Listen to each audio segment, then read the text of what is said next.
name is Rebecca Campbell, also known as Becky, and I'm here to talk to you about green building and why you should be building green and become eco-friendly. First things first, I'm going to tell you what I'm covering. I'm going to be covering what green building actually is. I'm going to tell you the 3 major benefits of green building, and then I'm going to debunk 3 common myths of green building. But first, let's cover the quick norms. Please keep your laptops closed, keep your cell phones on vibrate or off, and please ask questions at the end of the speech, and try to avoid the wasp that is flying around. Are there any questions? No? Okay. So did you know that some of the major pitfalls of green building are actually simply myths? And hopefully that thing stays over there, because I hate wasps. But I will get back to that later. First, let's actually define what green building is. Now I know a lot of you come up with ideas, you know what it is if you see it, but you don't actually know what it is as a whole. But the long drawn-out technical definition from Wikipedia is listed on the board. I'm not even going to bother saying it because it will waste too much time. Oh wait, there's 2 wasps in here. However, this definition can really be broken down. And the sad thing is that is the shortened version of the definition of Wikipedia.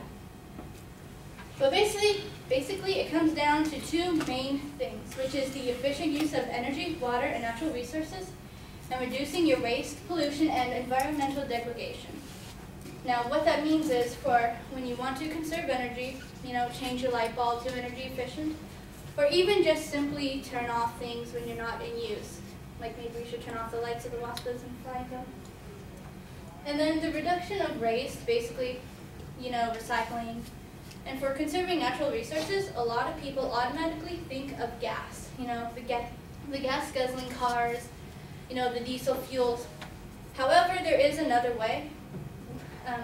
Not many people think about bamboo flooring, because bamboo will grow to its full height in 1 to 5 years, depending on the variety, whereas some of the hardwoods will take decades and maybe even centuries to reach their full growth.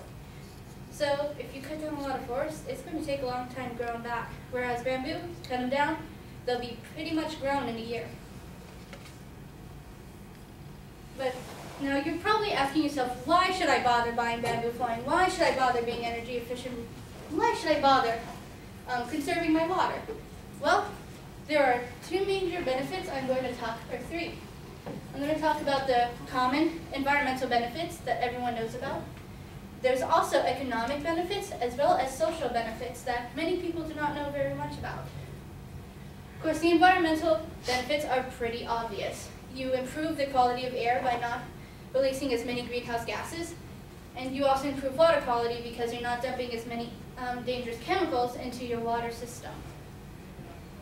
For reducing waste, of course, as I said, recycling, but also another thing you can do is just sort of use reusable items and not throw your old paper plates away, or reuse them if you can. If they're too dirty, then throw them away. But try buying the glass and ceramic plates instead.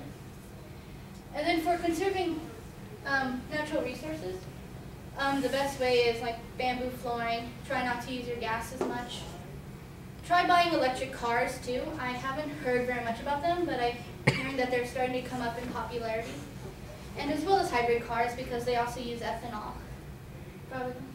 And then the economic benefits, of course, you reduce operating costs. A lot of people don't understand why it reduces that. Well, let's take, for example, you have a building out where there's a lot of sunshine. You can buy solar panels. Yes, that's a ding in your pocket. But you will be depending more on the solar panels and less on the city-provided electricity, therefore reducing your costs. And if you collect rainwater and you purify it, you can use that water instead of the city's local infrastructure as well and save money there. Of course, that also goes into the social benefits, which you reduce the strain on your city infrastructure, which means you don't use as much electricity and as much water from there. And you also improve the overall quality of life, which I think also sort of goes back to the environmental benefits, where you have clean air, you have clean water, it's a much healthier environment to live in. Whereas let's take China, for example, where the pollution is just terrible and it's just all smoggy, and even like down in Southern California where it's just horrible to breathe. I remember when I lived down there, I would get the stomach flu every week. And here I've only ever had the stomach flu twice. So it really does improve your overall quality of life. Social benefits? Here we go. However, there are a lot of pessimists that do not like green building. They're like, oh, well, it doesn't work, or perhaps it's too expensive. Well, did you know that most of them are myths? Going back to my very first phrase that I spoke to you about. And I am going to debunk 3 of the most common myths that you have probably heard.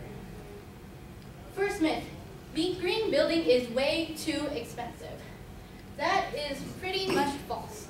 Yes, there are a lot of the higher grade, higher quality items that, of course, since they're higher quality, are going to be much more expensive. However, there are cheaper alternatives. For example, you can change the windows. Rather than getting single pane windows, you can get double pane windows. What double pane windows does is the heat from the outside will reflect out or reflect in depending on whether you want your house to be hot or your house to be cool. And it'll also save on energy, on your energy bill, because you won't have to turn on the heater as high when you're cold or turn on the air conditioning as high as when you're hot. As well, and another added benefit, I'm not 100% sure about this one though, I also heard that it reduces the sound. So if you live on like a highway, it might be able to reduce the sound. But don't quote on me, quote that for me, I'm not sure. But then another thing you can do is add insulation to your home. Insulation, yes, it can be expensive because you have to tear down your walls, do the drywall. However, what insulation does, it keeps the heat in and the heat out, just like double pane windows. And it will reduce your costs and save you a lot of money in the long run. And then, of course, there's a common myth that green building is just simply ugly. Well, that is also false. You do not have to live in a mud house yurt in the middle of Russia in order to be green. What you can do is do the double pane windows again, do the insulation in the home that you live in right now with the exact style that you like. Because it's pretty easy to just slap a gallon of paint on the drywall up once it's put up. And it's pretty easy to paint the trim on the windows once it's done. Yes, it will cost you a little bit of money, but in the long run, it'll be the same look you like, as well as a price that will help you in the long run, and it will reduce your cost dramatically. Then there's, of course, the myth where green products and green building does not work. Overall, majority of green building does work. In general, it does. Then Alex Wilson, president of Green Building, Inc., says that, the low-flow toilets and the fiberglass insulation get a bad rap. Now, low-flow toilets, as we know, use less water for when you're flushing your unwanted items outside. However, they do work. Sometimes you may have to fix them a little bit to make sure they do work, but they will work in the long run. And then, of course, fiberglass insulation does have a really bad rap because of the fiberglass that is inside the insulation itself. The way you can protect yourself from getting injured from the fiberglass is just simply wearing gloves when you're installing it, as well as wearing a mask so you don't breathe the fibers in. Because I don't know if you guys know what fiberglass does. It is a small particle that is in your insulation that it's much like asbestos. It'll go into your lungs and it'll just hang out there. And it can cause a lot of lung problems such as asthma, sometimes cancer if it's really bad. And you don't want that stuff, so that's why you have to make sure you're very cautious on when you use these products. And as long as you use them right, they will help you save money in the long run as well. Well, I seem to have covered a lot of information, so let's just do a quick summary of everything that I have covered.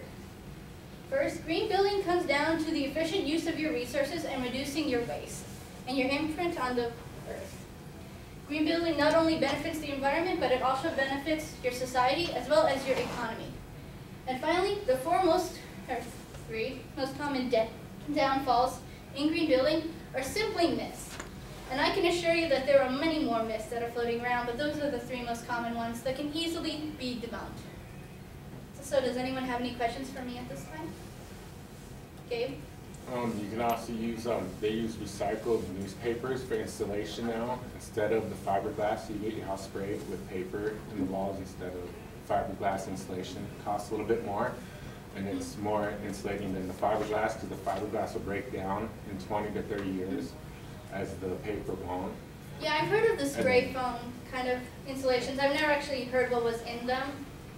So I've just assumed it's pretty much been like everything else. But yeah, those are really nice and more effective. I'm not sure how green they are, but since they use recycled newspapers, they probably are green. And then also you can use, do your house have skylights too. If you can add a skylight to a room, you reduce your lights. A skylight will just add water and leakage when it rains. And then Yeah. having